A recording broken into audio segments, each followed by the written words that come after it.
৳৯৯ দোকানে যারা ব্যবসা করেন আসলে এগুলার লাভটা কিরকম হয়? অনেকেই ভেবে থাকেন যে এই ৳৯৯ দোকানের ব্যবসা করে এবং অল্প পুঁজি দিয়ে ব্যবসা করে তাদের ভবিষ্যৎ বাণী এবং তাদের লাইফ সেটআপ, ফ্যামিলি চলবে, নিজে চলবে এবং সামনে তাদের ভবিষ্যতের জন্য কিছু টাকা জমাবে এবং ইনকাম করবে। সেটা কি আজও সম্ভব এবং কিভাবে সম্ভব এবং কিভাবে শুরু করবেন?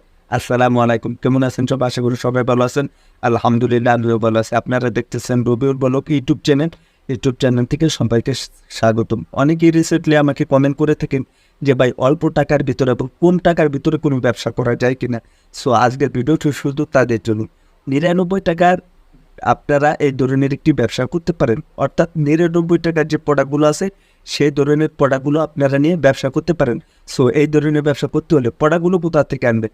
আপনি চলে যাবেন ঢাকা চকবাজার পাইকারি মার্কেট। আপনি সেখান থেকে এই ধরনের প্রোডাক্ট আপনি আনতে পারবেন এবং এখান থেকে এনে আপনি হিউজ পরিমাণে টাকা আপনি ইনকাম করতে পারবেন। অনেকেই প্রশ্ন করতে পারেন তাহলে কি আমাদের এলাকা কিংবা আমাদের মহল্লা এবং আমি যেখানে থাকি তাহলে কি সেখান থেকে পান? যদি ওরকমটা থাকে যে আপনাদের ওখান থেকে সম্ভব তাহলে আপনি সেখান থেকে প্রোডাক্ট কিনে এবং সেখান থেকে মাল কিনে আপনি খুব ইজিলিভাবে ব্যবসা করতে পারেন। কিন্তু আমি বলতে চাই কোনটা, যখন আপনি 10 থেকে 20,000, 50,000 এবং 1 লক্ষ 2 লক্ষ টাকার যখন প্রোডাক্ট আপনি কিনবেন, আমার মনে হয় ঢাকার চকের থেকে কেনাটা ভালো।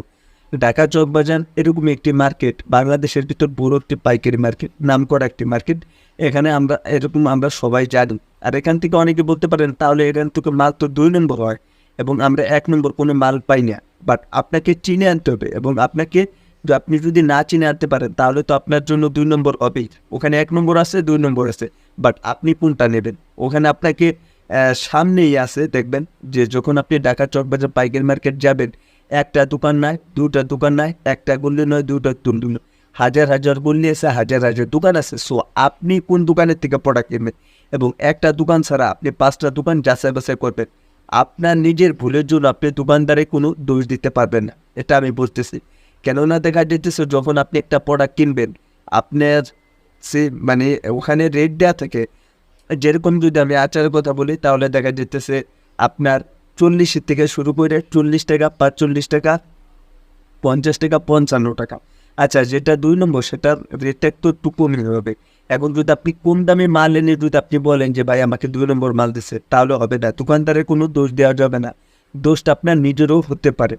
সো আপনি যখন প্রোডাক্টগুলো কিনবেন, সেই প্রোডাক্ট কেনার সময় আপনি সামনে থাকবেন। কোন কোন প্রোডাক্ট আপনাকে দিল সেগুলো আপনাকে নিজ চোখে দেখতে হবে এবং যখন আপনি প্রোডাক্টগুলো কিনবেন তখন আপনি দোকান ছেড়ে অন্য কোথাও যাইতে পারবেন না। অনেকেই আছে কি ভুল করে জানেন? সুতা করছে, প্রোডাক্ট দেখছে, মাল কাটছে, টাকা দিছে। যখন মালগুলো কার্টুনে ভরবে এবং বস্তার ভিতরে ভরবে এবং কোনো ডোবের ভিতরে ভরবে, তখনই তারা বলে কি যে ভাই আমি আর কিছু প্রোডাক্টের দরকার, তো আমি একটু অন্য দোকানের থেকে দেখে আসছি। আচ্ছা, তখন কোনো অনেক ক্ষেত্রে দোকানদারেরও ভুল হতে পারে এবং নিজেরও ভুল হতে পারে। তখন মাল উঠাইতে একটু 19-20 হতেই পারে। এই ভুল তো মানুষেরই থাকে। সেজন্য আমি বলতে চাই যখন আপনি প্রোডাক্টগুলো কিনবেন তখন আপনি সামনে একবারে মাল আনা পর্যন্ত আপনি সামনে থাকবেন। যদি আপনার বাড়তি কোনো ঝামেলা থাকে তাহলে আপনি সেই কাজটা আপনি আগে সারতে পারেন। এবার কথা আসতেছে যখন আপনি প্রোডাক্টগুলো কিনে আনবেন দোকানে, যখন আপনি সুন্দর করে ডেকোরেশন করবেন তখন বেচার নিয়মটা কি? আচ্ছা, ৳৯৯ তো একটা শো, মানে এটা হচ্ছে আপনার নাম। আপনি ৳100 দিয়ে একটা প্রোডাক্ট কিনলেন কিংবা একটা জিনিস কিনলেন, আপনাকে ৳1 একটা চকলেট দেবে। সো কী কী প্রোডাক্ট আপনি ঢাকা চকের থেকে আনতে পারবেন? ৳৯৯ তো বেশিরভাগটা আমরা জানি, যেরকম ফ্রিজ আছে কিংবা আপনার গিলাস, তারপরে ট্রে, মানে বিভিন্ন ক্যাটাগরির প্রোডাক্ট হয়ে থাকে। সেগুলোর ভিতরে দেখবেন অনেক আছে বাচ্চাদের, তারপরে পুতুল পাওয়া যায়, ঘড়ি পাওয়া যায়, সানগ্লাস পাওয়া যায়, অনেক ধরনের প্রোডাক্ট পাওয়া যায়। সেগুলো আপনি আনতে পারবেন, কোনো অসুবিধা নেই। তবে আপনাকে সিস্টেমটা বুঝে ব্যবসাটা করতে হবে। আপনি যদি না বুঝে যদি ব্যবসাটা করেন এবং না বুঝে যদি আপনি শুধু বলেন যে ভাই আমি এই ব্যবসা করতে চাইছিলাম কিন্তু আসলে এটা তো আমি বুঝতেছি না, বাট কোথা থেকে মাল আনতে হবে এবং কোন কোন প্রোডাক্ট, আপনি ৳৯৯ শপে আপনি চলে যাবেন। আপনি যেখানেই বসবাস করেন না কেন, যে কোনো একটা দোকান আপনি চলে যাবেন, তাদের দোকান আপনি একটু ফলো করবেন। যদি আপনি ওই ধরনের নতুন ব্যবসা শুরু করতে চান এবং যদি এরকমটা হয়ে থাকে যে না আমি এই ধরনের ব্যবসা করতে চাই, আর যারা অলরেডি ব্যবসা করতেছেন তাদের তো কোনো সমস্যা নেই, আলহামদুলিল্লাহ তারা ব্যবসা করতেছেন। কিন্তু নতুন যদি এরকমটা মনে প্রশ্ন থাকে যে আপনি এই ধরনের একটি ব্যবসা করবেন এবং মালটা আনবেন, তাহলে আপনি সেই দোকানের থেকে আপনি ফলো করবেন। বাট বলার দরকার নাই যে মালগুলো কোথা থেকে আছে। হ্যাঁ, যদি বেশি প্রয়োজন হয় তাকে জিজ্ঞাসা করতে পারেন, যে ওইভাবে বলবেন না যে ভাই আমি ব্যবসা করব এই মালগুলো কোথা থেকে নেয়। আপনি হয়তো কেনার উদ্দেশ্য হয়ে যেতে পারেন যে ভাই আমার এই ধরনের প্রোডাক্ট আসলে আপনাদের দোকানে প্রত্যেকটা প্রোডাক্ট আমার কাছে খুব ভালো লাগছে। আসলে ভাই আপনারা এই প্রোডাক্টগুলো কোথা থেকে আনেন একটু লোকেশনটা একটু বলবেন কি প্লিজ? আপনি যদি একটু রিকোয়েস্ট করে বলেন তাহলে হয়তো তারা সত্যি কথাটা বলতে পারে। যখন আপনার সত্যি কথাটা বলবো তখন আপনার ভিতরে একটু আইডিয়া চলে আসবে। সো আপনি সেখানে যাবেন এবং ঢাকার চকের থেকেও প্রোডাক্টগুলো কিনে আনবেন। যখন আপনি কিনে আনবেন দোকানের বেচার সিস্টেমটা কীরকম দেখেন, আপনি 100 টাকা দিলে 1 টাকা ফেরত হয় না।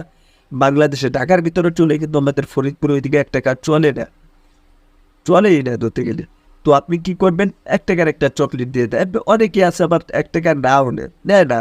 তো আপনার নামটা একটু মানে যে কোনো একটা জিনিস আপনি কিনবেন 99 টাকার শপে যখন আপনি যাবেন, সো প্রত্যেকটা প্রোডাক্ট হচ্ছে আপনার আপনি যেটাই নেন না কেন সেটা হচ্ছে আপনার 99 টাকা। এটা হচ্ছে একটা টাইটেল, মানে একটা সৌন্দর্য করার জন্য। তাহলে মনে হয় তারা এইটা করছে। যারা ব্যবসা আসলে এই ধরনের ব্যবসা করেন হতে পারে তারা এই বিষয়টা বুঝবে, কিন্তু আসলে আমি এই ধরনের ব্যবসা করিনি। বাট যার কারণে আমি সঠিক শিওরভাবে বলতে পারতেছি না, কিন্তু দেখি অনেক ভাইরাস এই ধরনের ব্যবসা খুব ভালোভাবে করতেছেন। তো আপনি যদি চান যেখান থেকে আপনি টাকা ইনকাম করবেন এবং ভবিষ্যতের জন্য টাকা কিছু জমাবেন, এবং যদি আপনার এরকমটা মনে হয় যে না আমি এই ধরনের একটি ব্যবসা করে বা এই ধরনের একটি দোকান করে আমি আমার নিজস্ব ভবিষ্যতের জন্য, আমার ফ্যামিলির জন্য এবং আমার লাইফ সেট আপের জন্য আমি এই ধরনের ব্যবসা করতে চাই, তাহলে অবশ্যই করতে পারেন।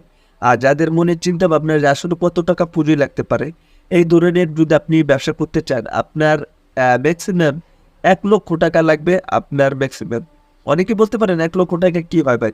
দেখেন যাদের বাজেট কম তারা 1 থেকে 1.5 লক্ষ কিংবা 2 লক্ষ টাকা দিয়ে শুরু করতে পারেন। আর যাদের বাজেট আরও কম 50,000 টাকা দিয়েও আপনি শুরু করতে পারেন, তাতে কোনো অসুবিধা নেই। তবে আপনি যেখানেই দোকান নেন না কেন একটু সেফ মতন নেওয়ার চেষ্টা করবেন, আর দেখে শুনে বুঝে আপনি দোকানটা নেওয়ার চেষ্টা করবেন। মেনই হচ্ছে একটা লোকেশন, মানুষে যাতায়াত করে দেখবেন কোন জায়গায় দিনে চলবে বেশি, বা যেখানে এরকম কিছু সিস্টেম থাকে যে আপনার 3 রাস্তার মোড়, অর্থাৎ আপনি যদি এখানে দোকানটা দিতে পারেন তাহলে আপনার হিউজ পরিমাণে বেচা কিনা হবে। সো আপনার যখন আপনার কাস্টমারগুলো আসবে তখন আপনার দোকানের দিকে তাকাতে হবে, এবং ডাইনের দিকে আপনার দোকানের দিকে তাকাবে, বামে গেলে দোকানের দিকে, সরাসরি আসলেও দোকানের দিকে তাকাইতে হবে এবং যাইতে গেলেও দোকানের। অর্থাৎ আপনার এখানে যদি 3 রাস্তার একটা মোড় থাকে, মেন হচ্ছে লোকেশন, তাহলে আপনি হিউজ পরিমাণে বিক্রি করতে পারবেন এবং বেচা কেনাটা অনেকটা বেড়ে যাবে। আমি সবসময়ের জন্য একটা কথা বলতে চাই, এই ধরনের প্রোডাক্ট থেকে আপনি হিউজ পরিমাণে টাকা ইনকাম করতে পারবেন। তবে ওই যে আপনাকে আইডিয়া দিলাম যে আপনি 50,000 টাকার থেকে শুরু করে 1 লক্ষ, 2 লক্ষ, 5 লক্ষ, 10 লক্ষ আপনার যতটুকু সামর্থ্য হয় ততটুকু নিয়ে আপনি ব্যবসা করতে পারবেন। আর এই ধরনের প্রোডাক্ট ঢাকার চকের থেকেও আনতে পারেন। আর আপনার যদি এরকমটা সম্ভব না হয় তাহলে আপনাদের এলাকা এবং আপনি যেখানে বসবাস করেন সেখান থেকে কোনো একটা লোকেশন খোঁজ করে আপনি এই ধরনের প্রোডাক্ট নিয়ে আপনি দোকানে বিক্রি করতে পারেন। আর গ্রামগঞ্জে এগুলো চলে, বাট আপনাকে দেখে শুনে বুঝতে হবে যেখানে লোকজন একটু বেশি থাকে আপনি চেষ্টা করবেন দোকানটা যেন শেখানো হয়, তাহলে আপনার জন্য অনেকটা বেস্ট ভালো হবে। তা না হলে দেখা যাচ্ছে আপনি যদি রং সাইডে দোকান দেন তাহলে কোনো হবে না। মেনই হচ্ছে এগুলো। আর আপনার সব ধরনের প্রোডাক্ট রাখতে হবে, যেরকম ফ্রিজ, গিলাস, চামচও পাওয়া যায় 99 টাকার ভিতরে, যাতে কোনো একটি কাস্টমার নেবার পরে যাতে নেক্সট টাইম আবার আপনার দোকানে আসতে পারে সেই ধরনের প্রোডাক্ট আপনাকে রাখতে হবে। এরকম কোনো প্রোডাক্ট আপনি রাখবেন না যে একটা প্রোডাক্ট আপনাকে কিনে নিয়ে গেল, নেক্সট টাইমই ওই কাস্টমার মন যাতে খারাপ না হয়। বলতে হতে পারে যে ভাই দোকানে গেলাম 93 টাকা আসলে কী প্রোডাক্ট দিল। একবারে 2 নম্বর কোনো প্রোডাক্ট রাখার চেষ্টা করবেন না, কাস্টমারই হচ্ছে মেন। যদি একটা কাস্টমার আপনার নষ্ট হয়ে যায় তখন ওই কাস্টমার আর একটা কাস্টমারকে বলাবলি করে ওই দোকানের জিনিসগুলো ভালো না, কিনছিলাম এই যে রুম উঠে গেছে কিংবা এটা নানা ধরনের বদনাম করে, তাহলে আপনার মেন যে রেশিওটা সেটা নষ্ট হয়ে যেতে পারে। সবসময়ের জন্য এই ধরনের ব্যবসা করতে হলে আপনাকে কী করতে হবে, বুঝে শুনে ব্যবসা করতে হবে। আর মেনই হচ্ছে কষ্ট করতে হবে, ধৈর্য ধরতে হবে, ওয়েট করতে হবে, তাহলে আপনি ব্যবসা থেকে সাকসেসফুল হতে পারবেন। আজকে এই ভিডিও দেওয়ার ছিল। ভিডিওটি ভালো লাগলে অবশ্যই ভিডিও লাইক টু নতুন চ্যানেল সাবস্ক্রাইব করে আমাদের সাথে। ধন্যবাদ সবাইকে।